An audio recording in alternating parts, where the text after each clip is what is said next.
안녕하세요. 아로마트리입니다. 오늘은 사이프러스 오일에 대해서 알아볼 거예요. 며칠 전에 제가 산을 다녀왔는데요. 진달래도 보고 벚꽃도 보고 또 사진도 많이 찍고 왔는데요. 산속에 이렇게 나무 사이를 걸어가는데 그 외 산에서만 나는 그런 특유의 향이 있잖아요. 숲풀 향이라고 해야 될까요?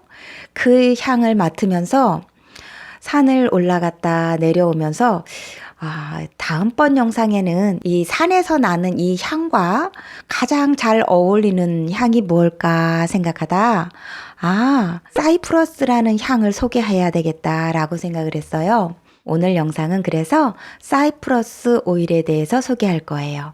사이프러스 오일은 측백나무과 침엽수의 나무 맨 꼭대기 가지를 잘라서 수증기 증류법으로 추출하는데요. 그 가지 끝에는 잎도 달려있고 또 이렇게 동글동글하게 솔방울처럼 열매가 열려 있어요. 그것과 다 같이 잎, 가지, 또 열매와 같이 추출하는 오일이에요. 그래서 열매에서 추출한 오일과 잎에서 추출한 오일, 또 나무의 우두 계열의 가지에서 추출하는 오일의 성분들이 다 들어있겠죠? 이것들이 자연 블렌딩된 오일이 사이프러스 오일이라고 보시면 돼요. 굉장히 다양한 화학 구조를 갖고 있어서 다양한 효능을 내고 있거든요. 사이프러스의 학명은 쿠프레스 셈베르비레스라고 하는데요. 참 어렵네요. 내 나라 말 아닌 남의 나라 말인데 더 어려운 학명 같아요. 이 셈베르비렌스라는 뜻은 언제나 푸르다란 뜻을 갖고 있대요. 사이프러스 나무는 주로 사원이나 묘지 옆에 많이 심는다고 하는데요. 죽음에 대한 슬픔과 두려움을 뛰어넘는 강인함을 상징하는 나무라고 사원이나 묘지 근처에 주로 많이 심는다고 해요. 주요 산지는 프랑스, 이탈리아, 스웨덴, 북아프리카 등에서 오일이 나오고 있고요. 주요 효능으로는 앞에 영상 보신 분들은 알겠지만 치질, 하지정맥, 부종 이런 곳에 많이 쓰이고 있어요. 또 뇌진탕이나 뇌졸중에도 사용하고요. 생식기나 비뇨기계에 많이 사용하는데 생리불순, 무월경, 폐경기, 또 자궁 내막증이나 난소, 난종 등에 사용하는데요. 남성들 비뇨기계에도 사용할 수 있는 오일이에요. 발향으로 사용할 땐 이런 분들한테 권해드리고 싶어요. 저처럼 숲풀향을 좋아해서 거실에 자주 발향하는 분들도 계실 텐데요. 발향으로 사용할 때는 감정의 기복이 심하거나 충격이나 상실감에 빠져 있는 분들이나 기억력, 집중력 향상이 필요할 때 사용하시면 좋아요. 그리고 이런 분들한테 꼭 권해드리고 싶어요. 우리가 왜 외부의 환경적인 요인으로 인해서 심하게 스트레스 받을 때 있잖아요. 그런데 내 마음은 그거를 잃어버리고 싶은데 잃어버려지지 않고 계속 그 생각에 머물러 있을 때가 있을 거예요. 그럴 때 그 생각을 좀 끊어줄 수 있는 오일이 이 사이프러스 오일인데요. 너무 어떤 일에 스트레스를 받고 있을 때 그것을 좀 자꾸 지우고 싶은데 지워지지 않을 때 그때 사이프러스 오일을 목에다 좀 발라주세요. 한번 보세요. 사이프러스 오일 한 방울을 저는 이렇게 찍어서 이렇게 발라주고 있거든요. 앞에 갑상선 부위, 목 부위에도 발라주고요. 뒷목에도 발라줘 보세요. 이 목이라는 이 부분은 내 생각이라는 부분과 내 음의 연결 통로라고 보실 수 있는데요.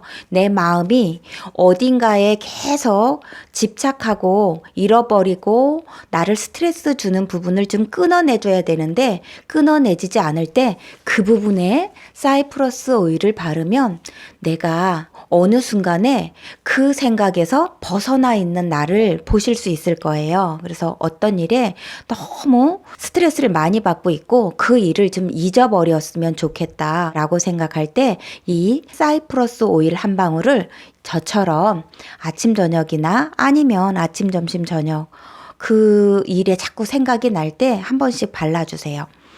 그렇게 자극적인 오일이 아니라서 원액을 바로 사용해도 문제는 없고요. 피부가 너무 민감한 분들은 캐리어 오일 한 방울과 같이 사용해 주셔도 좋아요.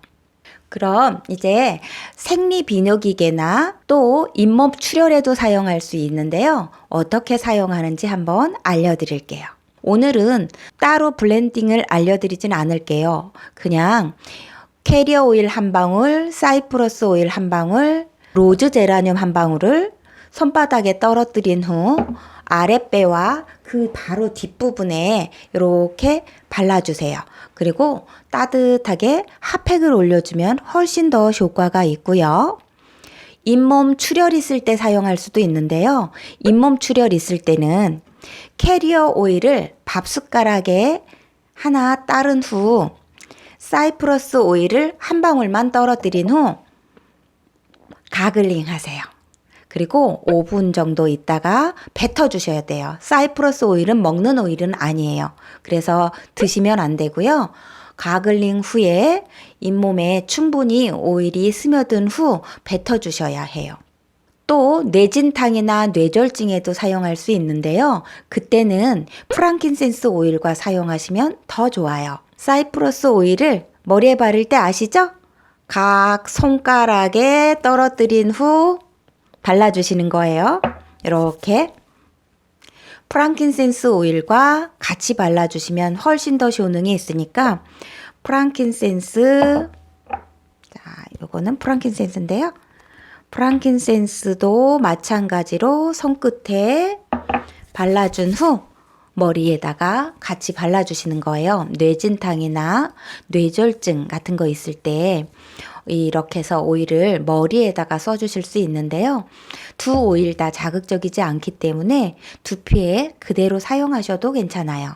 코피 날 때 사용할 수도 있어요. 코피가 날 땐 라벤더 오일, 라벤더가 상처에 좋잖아요. 그리고 지혈에 굉장히 도움이 많이 되는데요. 사이프러스도 그래요. 사이프러스도 코피 날 때 사용할 수 있는데요. 라벤더 오일을 한 방울 손끝에 떨어뜨려서 바른 후 여기 아시죠? 여기 딱딱하게 뼈 있는 여기다가 지그시 눌러주고요. 또 요번에는 사이프러스 오일도 손끝에 조금 발라준 후 이렇게 지그시 코를 누르고 있으면 돼요. 그래서 코피가 날 때 사이프러스 오일과 라벤더 오일을 같이 발라주면 좋아요. 지혈이 빨리 될 거거든요. 자, 머리에는 사이프러스와 프랑킨센스, 또 여성 생식기에는 로즈 제라늄과 사이프러스, 잇몸 출혈이 있을 때는 코코넛 오일과 사이프러스 한 방울, 코피가 날 때는 라벤더와 사이프러스 한 방울을 코에다가 이렇게 지긋하게 눌러주면 향이 피부 속을 뚫고 지혈하는 데 도움이 되거든요. 이렇게 사용해 주시면 좋고요. 주의해야 될 분이 있어요. 임신 초기의 여성들은 사이프러스 오일을 사용하시면 안 되고요. 후반기에 사용할 수 있는데 이때도 조심해서 신중하게 사용하시면 좋겠어요. 오늘 영상은 여기서 마치고요. 다음 영상에서 또 뵐게요. 안녕히 계세요.